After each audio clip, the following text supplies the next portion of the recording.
For thousands of years, aloe vera has been considered a magical medicinal plant.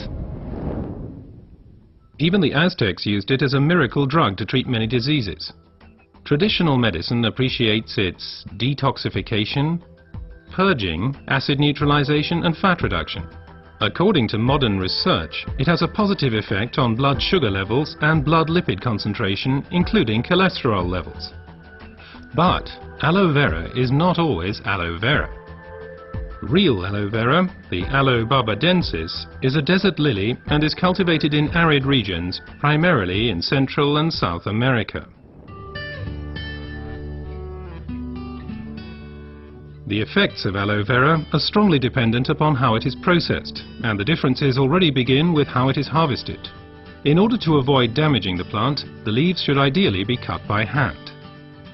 As the outer skin of the leaf contains poisonous aloin, a substance that protects the plant from animals and has a laxative effect on humans, the skin must be carefully separated from the inner leaf gel.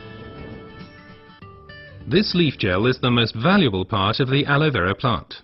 The gel has been proven to contain over 150 vital substances, such as vitamins, enzymes, polysaccharides and trace elements.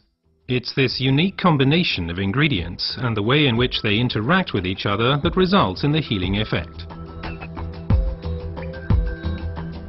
One of the most important plant substances is asimanan, which has a positive effect on the immune system and can also reduce inflammations and free radicals. The result, the oxygen supply improves. Let's take a closer look at this fact. Blood is supplied with oxygen in the lungs and then transports it via the blood vessels into the cells. The large blood vessels branch out, becoming smaller and smaller, until they turn into tiny capillaries. Capillaries, by the way, are the smallest blood vessels. This is where the oxygen passes over from the blood vessels into the cells.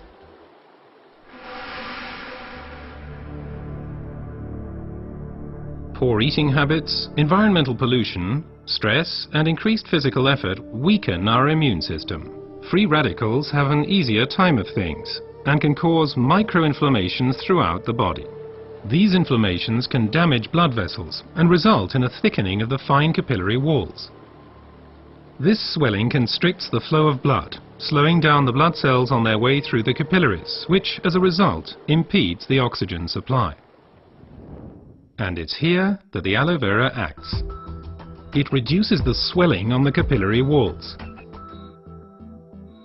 The blood cells can flow faster again, and the oxygen supply is improved. Furthermore, toxins and impurities are removed more quickly. The latest studies have revealed that other natural substances can improve the effects of aloe vera even further. These substances primarily include silicon, but they also include evening primrose and alkaline minerals. But first let's look at silicon a bit more closely.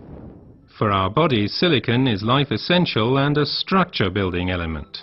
We already know it as quartz sand as it occurs in stones and cement.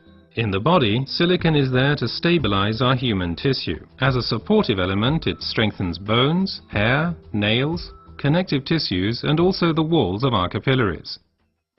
As we grow older, the capillary walls have a tendency to lose their form and resilience. They can literally collapse, interrupting the blood flow. At the worst, this can lead to a stroke or a heart attack. Silicon strengthens and supports the capillary walls, thereby keeping the bloodstream open. As a result, the erythrocytes can now supply the cells with oxygen more efficiently. Silicon in its original form as quartz sand cannot be absorbed at all by the human body. Alternatives can, however, be found in nature. An ideal plant-based source is the stinging nettle. It is rich in natural silicon, which can be better absorbed by humans. Optimum oxygen supply is not only dependent on the capillaries, but also on the condition of the blood itself. Only when blood is liquid enough can it pass through the narrow capillaries. For improving flow properties of blood, we have evening primrose with its polyunsaturated fatty acids and basic alkaline minerals. Polyunsaturated fatty acids make the blood thinner. They prevent the conglutination or sticking together of blood cells and thereby stop clotting of the blood. Alkaline minerals support the elasticity of the red blood cells, thus helping them to pass through the tiny capillaries more smoothly. Both help to increase the blood's rate of flow and thus contribute to maintaining an optimum oxygen supply. So let's review the main points again. The supply of oxygen to our cells is a vital prerequisite for our overall health and also helps to safeguard us against serious illnesses. Aloe Vera, with its decongestant effect, improves the oxygen supply. Silicon strengthens the vessel walls and keeps the bloodstream open. Reinforcement comes from evening primrose and basic alkaline minerals. What traditional medicine has known for a long time has now also been confirmed by modern research.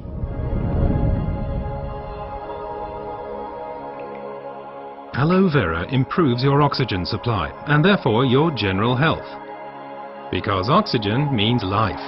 Place your trust in Aloe Vera.